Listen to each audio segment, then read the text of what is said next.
All right, everybody, welcome back to another episode of the Lasting Learning Podcast. Those of you that have listened before, you know what this podcast is about. It's about learning the lessons that will transcend your life, that will change your life, that will inspire your life. I try to bring guests on that are going to teach us something, who will share something with us, who have a compelling story. Oftentimes, it's a story of overcoming. Oftentimes, it's a story of expertise. Oftentimes, it's a person that just fills us with hope and ambition. And today is no exception. Today, we have a guest on who encapsulates all of that. She's a woman who has overcome some amazing tragedies, some amazing heartache, some amazing loss, both personally, professionally, medically, you name it. But she's here today to tell us how she did it, how she overcame it, and how she's thriving in the world today.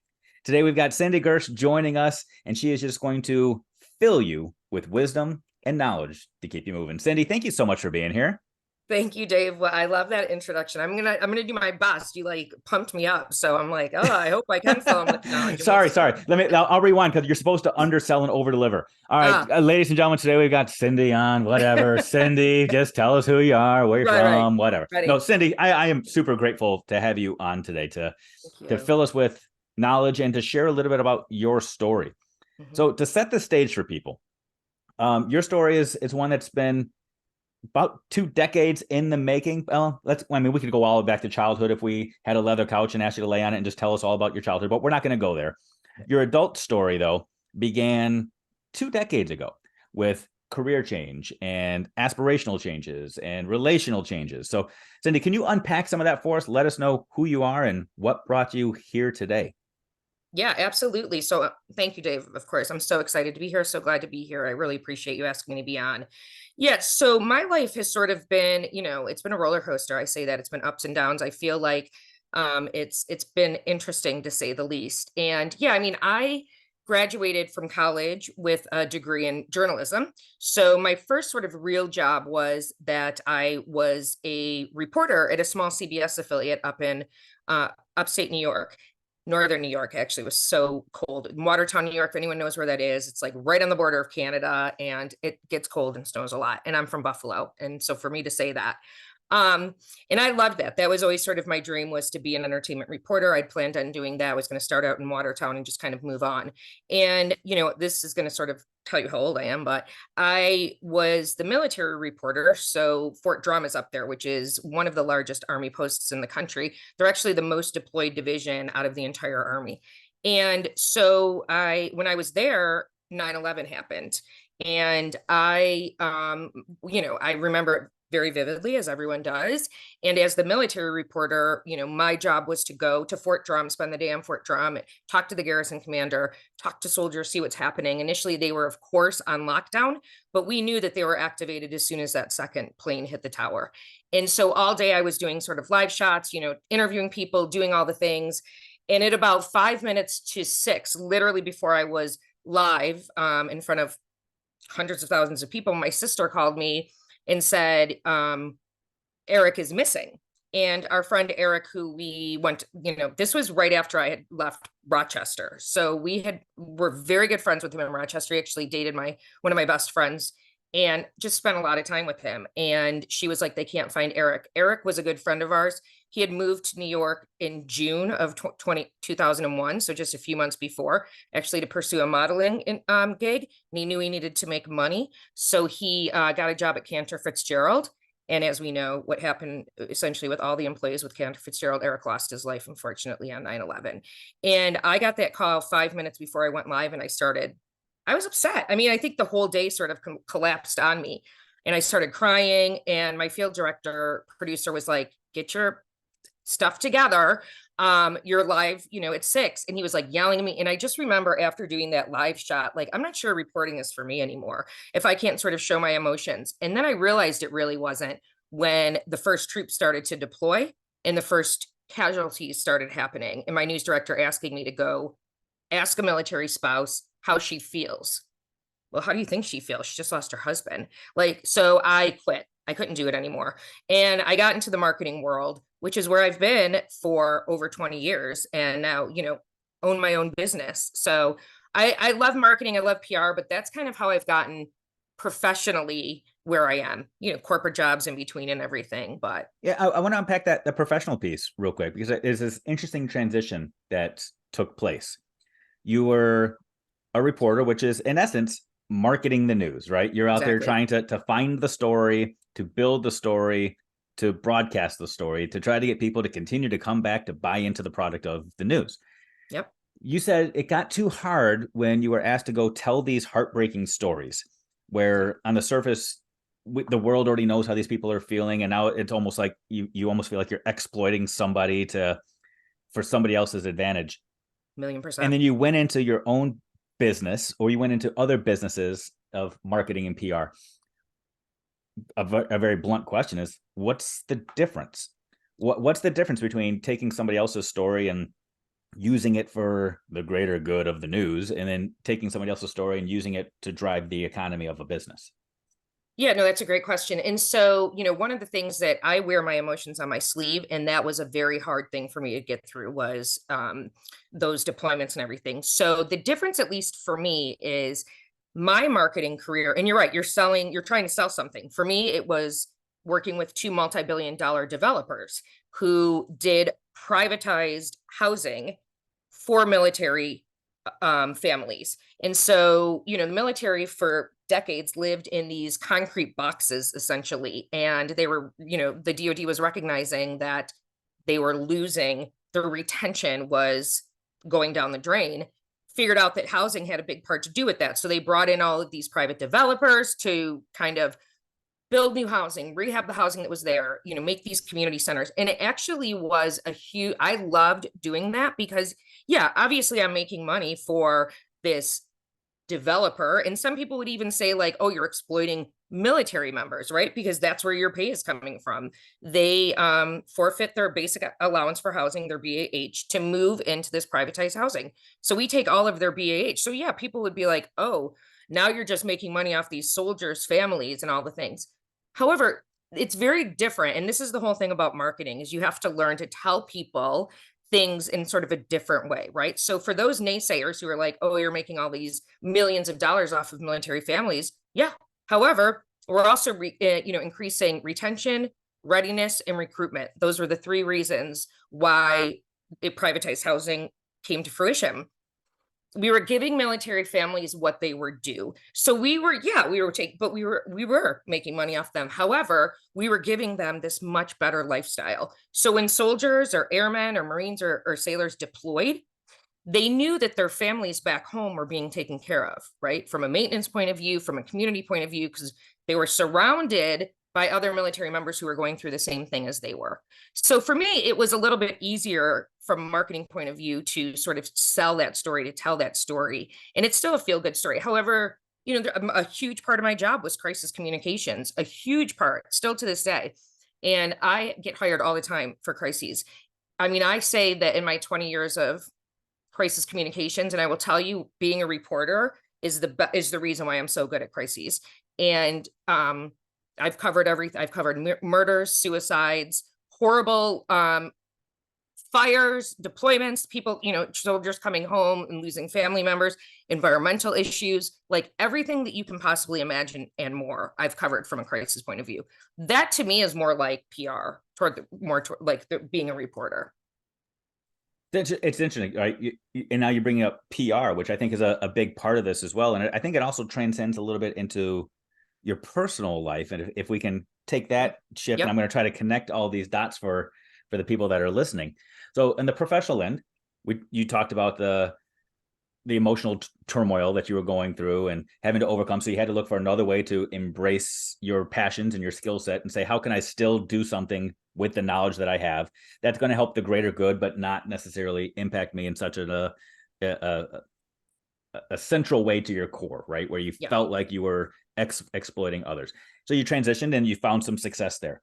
Mm-hmm. Now, on the personal end, I wonder, as I'm hearing your story, I'm thinking about through my own lens, right? I think at times we all get into this PR role with our own lives, where we're so focused on projecting the image we want everybody else to see. We do all the things to make ourselves seem tough and strong and acceptable and whatever the case may be, and we hide some of these Hmm. other aspects that we don't want the world to see, right? I'm wearing my 26.2 shirt right now. I've gone out there and I've run marathons at times simply so I could tell people I run marathons. I go for runs around the neighborhood so that people can see me and think, oh, he's tough, he's strong, he's in shape, and it's the image I want to Absolutely. project. I pick and Absolutely. choose parts of my story to share, Hmm. but yet I hide other parts of my story because either I'm embarrassed, I'm ashamed, or I just don't have the confidence to let other people into that part of my world yet. Yeah. While you're going through these job transitions, is there any part of what I just described in your personal life that started to play out as well? 1,000,000%. I mean, I think that when you look particularly with social media, right? What you see on social media is like everything is perfect. Everybody's lives, everybody's healthy and happy and, you know, eating the freshest food and like going on these crazy trips and everything looks picture perfect on social media. And that is something personally that I have had to learn to sort of overcome because, you know, 7 years, let's take it back 6 year, 5 or 6 years ago, my life looked perfect, right? I had the kids, right? I had the house, beautiful house in the suburbs. We had the dog. Me and my husband had this, we were traveling with our children. We had great jobs. We were doing all the things that looked and felt and to some point to me at least was perfect, right? I was very, very happy. But it was perfect, right? Until it wasn't, right? Until something happens that makes your life go, wow, what everything like in my life has completely changed. And that is probably the biggest thing that I've had to learn to deal with is how do I present myself now as sort of the new Cindy? I'm very different than I was 5 years ago, extremely different. So through social media, which is more professionally for me, but also personally, right? So I've had to complete, and I'm such a different person than I was 5 years ago, completely different. So your professional life took a turn when the planes crashed into the Twin Towers. What happened in your personal life, if you don't mind Yeah. sharing some of this with us, 5, 6, 7 years ago that led to your world crumbling and having to be rebuilt? Yeah, I mean, I think the first thing that really happened that really started, me changing is when my dad, at 66 years old, died very suddenly of a heart attack. My mom had seen him. He went upstairs to watch TV. Actually, went to watch the Sunday night football game, which was the Falcons versus New England. I was at that game, so the very last thing he actually said to my mom was, "I'm going to go upstairs and see if I can find Cindy on the TV." My mom went up an hour later, and he was gone. My dad was like my person. I grew up in a very, very lower to middle class family. My dad was a janitor. My mom didn't really work that much. When she did, it was like as a secretary part time. And, but we grew up with not a lot of money, but I didn't know we didn't have a lot of money. If like it always seemed like that we always had everything that we needed. Yeah, we didn't go on vacations, we didn't have nice cars, all the things, but I never knew that because I had the best childhood in the world growing up. And I talk to people now about sort of what my childhood was like and versus what other people's childhoods were like. And I'm very blessed for what I grew up with. And so losing my dad was like losing part of me. I talked to him every single day. He was my biggest cheerleader. I mean, he was just like the person. And so that was 10 years ago. Actually, this in 2 weeks it'll be 10 years exactly that my dad passed away suddenly. That was where I sort of started my transition into realizing that life is very short, right? Almost 7 months to the day. My dad died September 29th. On May 27th, my husband at the time's best friend, my son's godfather, killed himself after his second tour of Afghanistan. He came back from his second tour of Afghanistan. My ex-husband is active duty. Jimmy was my son's godfather and my husband's best friend and was part of the family. It was more like a brother to me. And when I got that call, literally like my dad died in September, Jimmy died in May. So whatever that is, 7, 8 months almost to the day. Jimmy died May 27th. It was another thing that just like I didn't know how I would be able to handle it. To lose these very two important men to me in a very short time, both very unexpectedly. It was like another wake up call for me. Like I was like, what this, wow, how does this happen? So that really made me realize like how life is very short, very precious. And I think I started to focus more on that, if you will. And so I let's fast forward 5 years to where, things were changing, kids were growing up, all the things. I used to be a marathon runner, just like you. I actually have run 13 full marathons. I don't even know how many half marathons. I qualified and ran the Boston Marathon. I actually ran the Boston Marathon the year after the bombings, which in and itself is another crazy story for another time. And so, like I said, things on the surface, at least, were going really well. And actually inside too, I felt like I was at a really good place in my life, even without my dad.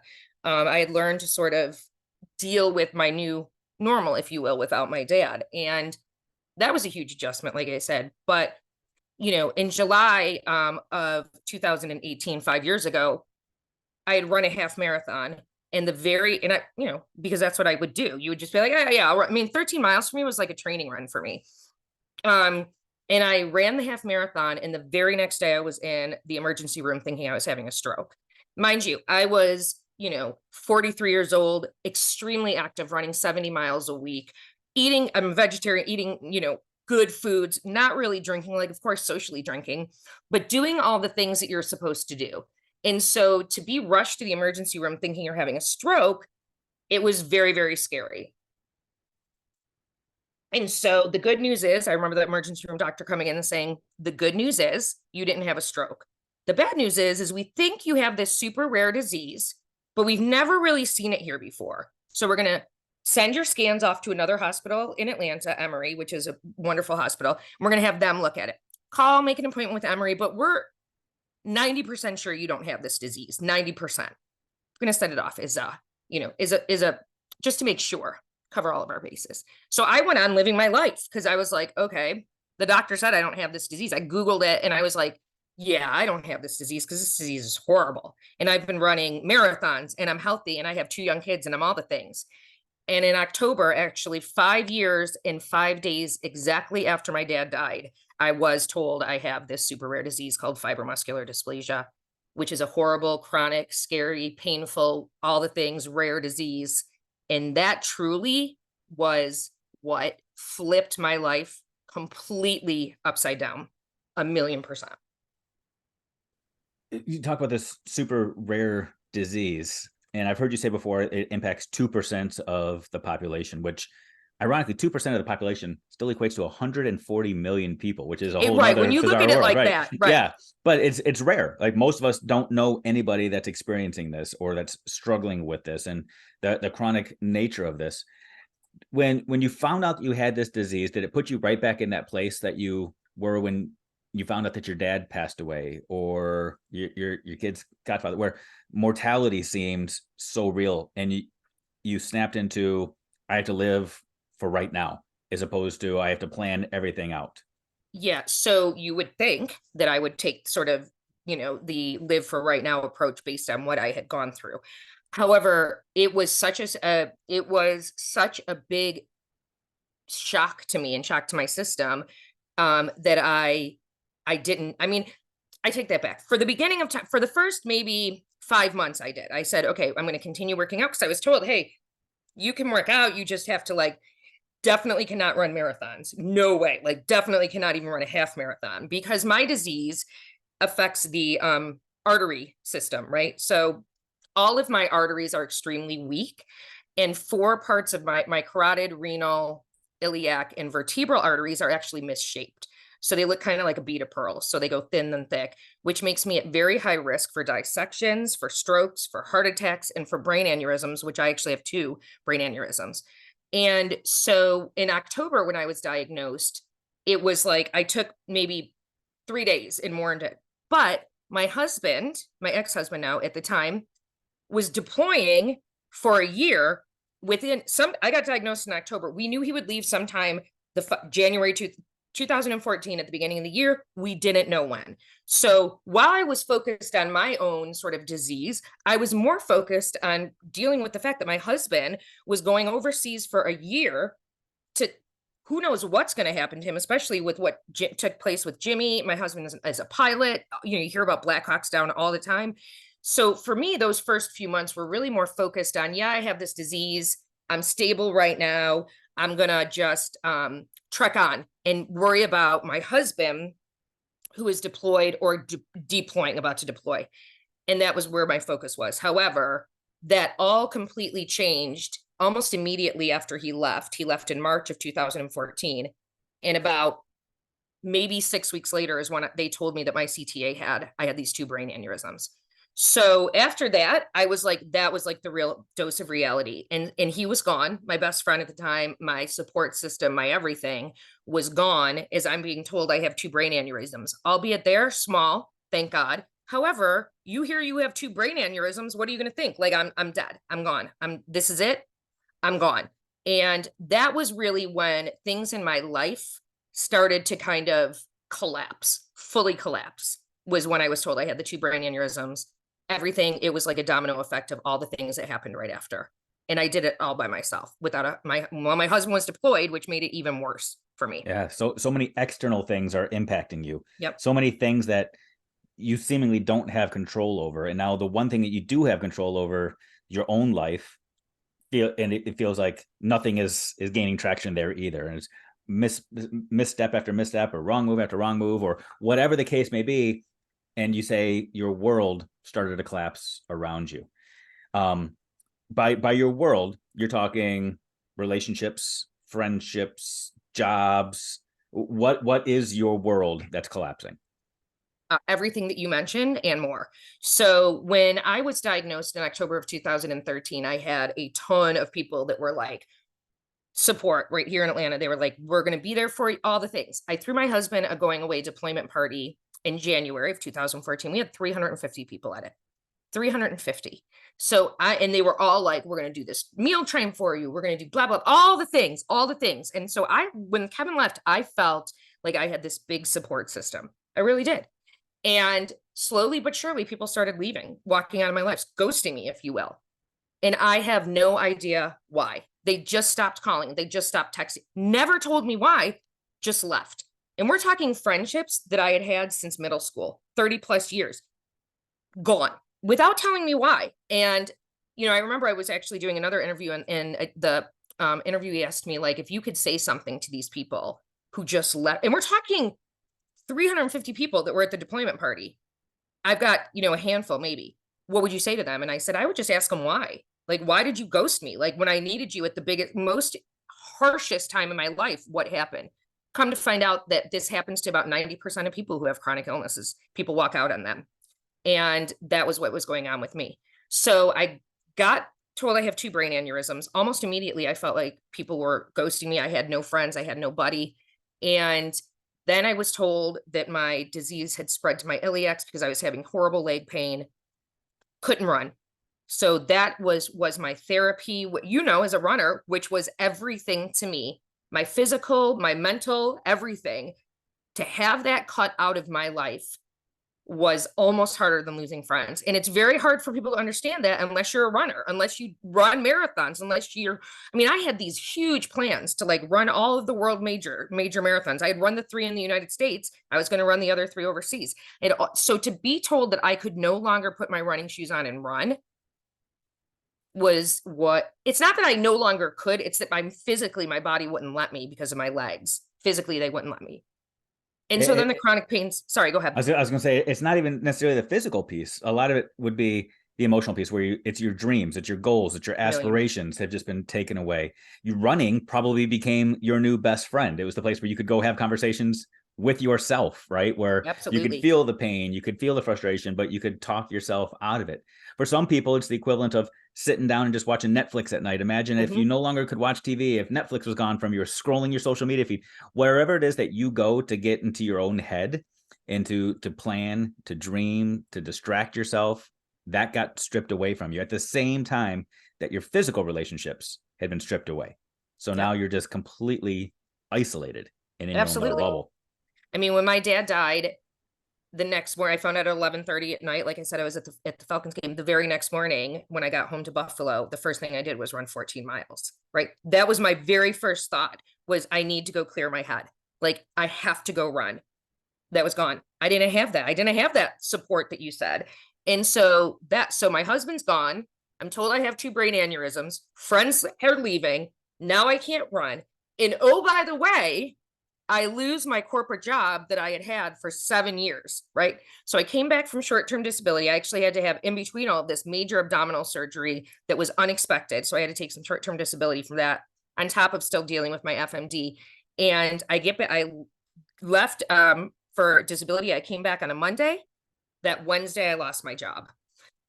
A job that I was very high up with. I had worked my entire life to get where I was, right? I was a vice president. I was making great money and I loved what I was doing. I started nonprofits there. I loved what I was doing. And that was my identity, right? It was completely now stripped away. Who was I if I wasn't the runner, the marathoner, Cindy the runner? Who was I if I wasn't social Cindy, out planning the parties, doing all the things? That's gone. Now, who was I? I don't even have my profession. I'm gone. I have absolutely nothing. After that, my entire identity, I felt like that's it. I have nothing. And oh, by the way, my husband is deployed overseas while all of this is happening. The It's horrible. identity piece is real, right? We talked early on before we hit record about names and last names and first names. Like what do we go by? What do we call each other? And I know that there are some listeners here that are resonating with this, whether it's a mom who, when her kids leave the house, she wonders, who am I now? I've been a mom for so long. Or somebody that just went through a divorce where they've been a wife or a husband, or they had a last name for so long. Maybe it's somebody that is now pursuing that next phase of their career and they're moving from a Mr. or a Mrs. to a doctor. And is that their new identity? We throw these labels on ourselves based off of our achievements and the things that we've been able to accomplish. And we want that name or that label to resonate with other people so that they can be proud of us for that label. And when those things get pulled away, especially when it's by our perception of not even our doing, somebody else has taken that away from us, it's hard, because now you've got to go and figure out what the next label is going to be. What's the next identity? So all of this is happening to you. Your identities are being stripped away. The labels, the things that people associate you with, are being pulled away from you piece by piece by piece. But you still have some core of who you are, or you're having to re-identify and find who you are. I've heard you make the statement before that a dime is more valuable than 10 pennies, right? Yep, that's And my you, statement. Yep. and you talk about that through the lens of friends and relationships, but I would almost argue you could do this with identities as well, right? You had so many identities that were small and somewhat fleeting and individually are somewhat insignificant, but when you can double down and say what's at the core and what happens when you put it all together, what happens when you find that one thing, things can really grow and maximize. So rewind now 4 or 5 years ago, everything is starting to fall apart. How did you find your core? How did you find the new Cindy, or the original Cindy that was hidden behind all these other pennies? What happened there? Yeah, I'll be honest. I went to I thought I couldn't go to a darker place than when my dad died. I did. I went to a much, much darker place because I felt in my mind like I had nothing anymore, right? I didn't have a job. I didn't have running. I didn't have friends. My husband's overseas. What did I have? I literally felt like I had nothing. So I became best friends with Kim Crawford Sauvignon Blanc. And I would wake up in the morning with them, not technically, but, I would drink all day. Oh, because what else did I have to do? I'm by myself. I became almost like a functioning alcoholic in some way. My kids were still going to school. They were dressed. We were doing they had no idea. But what they didn't know was I was staying up every single night until 3 or 4 o'clock in the morning, drinking myself to oblivion, crying and just being so depressed. I didn't know what to do with myself. And there were not many, there were a few nights where I sat in my garage with that door down, ready to turn the car on, ready to end it all. And that is the truth, because I felt like I couldn't go on any further. Who was I if I wasn't saying, who was I? What did I have? And it truly was by either the grace of God or my dad in my head, someone saying, like, you have 2 babies, because my kids were 9 and 12 at the time. You cannot leave those 2 babies. You cannot. And that was what they really are. If I didn't have Lily and Logan, I'm not sure I would be talking to you right now. And that's the honest to God truth. And so I had one, like you said, I did have, my phrase, it's better to have 1 dime than 10 pennies, because I had that 1 dime who also stood by me through the whole thing. And she pulled me out of my dark place, like physically got in, that's what I say, and lifted me up and showed that she loved me and supported me. And would show up at 3 o'clock in the morning because she'd know I'd be up, like just random. Okay, we're going to get your kids to school. Let's go. Let's do all the things. And it was because of her and because of my kids that I really started to realize, okay, I've got to stop this. And then as soon as literally the day my husband, 2 days after he came back, I was in the hospital for his welcome home ceremony with my disease. I couldn't go to that. 2 days after that, I was in the hospital with sepsis, almost dying. And it was because of the sepsis. Immediately, I had sepsis as COVID was starting, right? Like I was in the hospital for sepsis, but everybody else there was for COVID. And it was those 10 days that I was in the hospital, realizing people around me, all the things that I am, at the time I was 44 years old, 43 years old, whatever.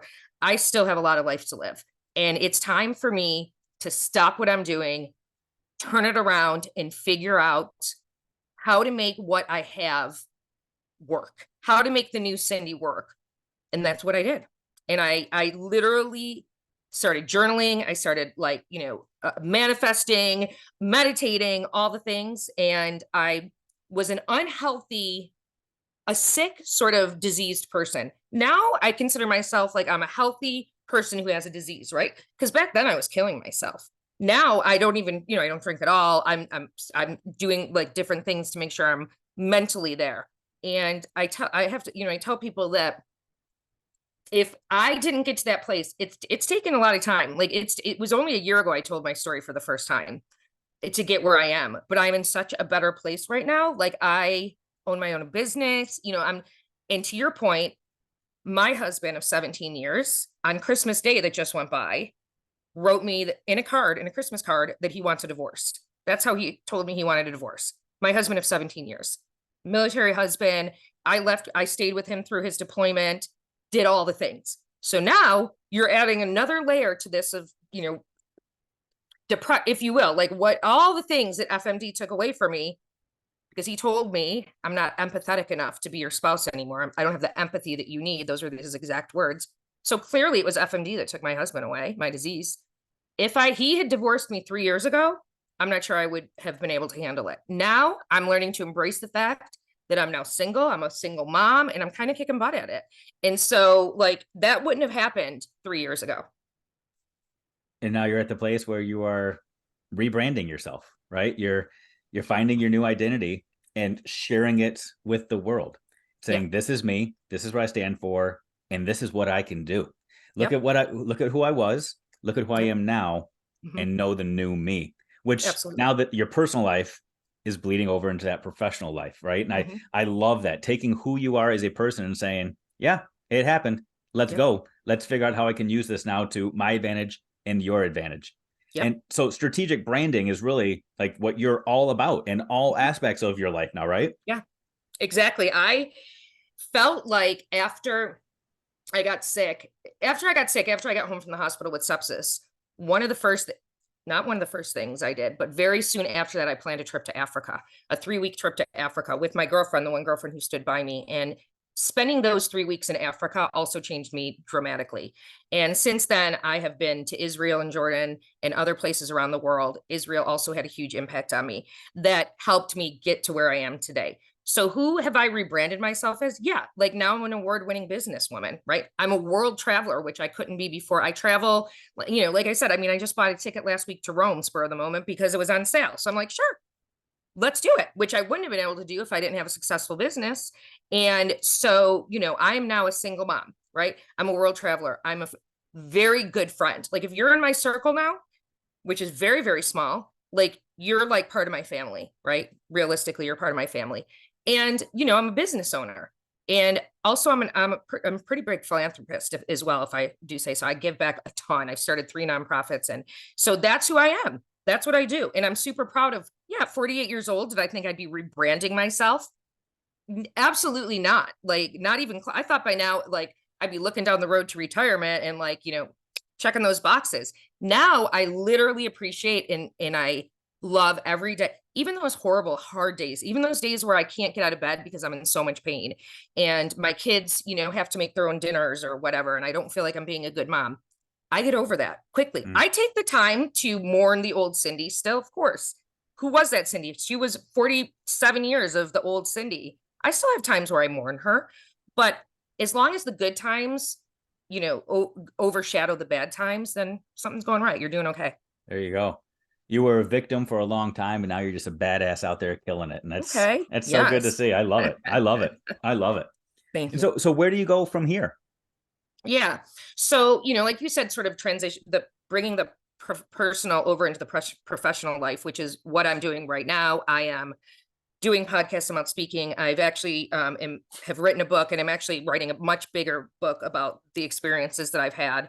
And with the thought that I will be able to help people who have experienced hardships like I have. It doesn't have to be a chronic disease, although it can be, right? We're called, people who have chronic diseases, we call each other spoonies. I don't know if you know that, because you lose a number of spoons throughout the day. So I have also become very active in this spoonie world. I'm on social media quite a bit with that. I've met a lot of people who have my disease, who I've helped come down from off that ledge, who didn't know, who felt like I was. They're calling me now out of the blue, talking to me. And so that is where I am now. I'm telling my story. I'm hoping that people learn something from it, but I'm still, doing this. I just got a huge, awesome client for my consulting agency. So I'm still definitely working on the professional side as well. That's not so much like, talking about my health. They're sort of two separate things. However, they do cross over, because a big part that I've started doing is helping other spoonies who maybe want to start their own business, who maybe don't know where to go because it's hard for them to get back in the corporate world after being diagnosed with this disease. So that is something that I've started to take on as well, sort of coaching and helping others who feel like, where do we go from here? That's awesome. So most of your clients right now on the professional side, businesses, corporations looking for help with PR, branding, things of that nature. And on the personal side, it's helping the individuals recognize who they are and what they can still do and how they can overcome it, and becoming that dime to so many people that feel like they lost all their pennies. Right? Exactly. Oh, it's so Perfectly. good. Yeah. Yeah. That's so good. Perfectly said. Yeah. So let me ask you this now, because one of the things I like to do with this podcast is I like to have people leave with something. So people are going to resonate with you. They're going to remember, oh, this is Cindy who had this amazing story of overcoming, and now she's out there just killing it in the world. But if they're looking to replicate some of that, we don't want them to replicate the hard times, but we want them to replicate the lessons that have been learned. I'm going to ask you to just imagine right now that you've got millions of people listening to this. They're hanging on to your every word. They're either driving to work or school. They're laying in bed. They're sitting out back. They're in the pool. They're at the beach. Who knows where they are listening to your words right now? And they're feeling inspired. But they also know that podcasts don't last forever, that eventually this episode's going to end and you're going to walk off the stage of their life. Before you were to walk off the stage, when you've got them on the edge of their seat and they're so captivated by you, right before you drop that mic and walk off, what do you want them to remember? What lesson do you want them to pick up from all of this that you had to go through?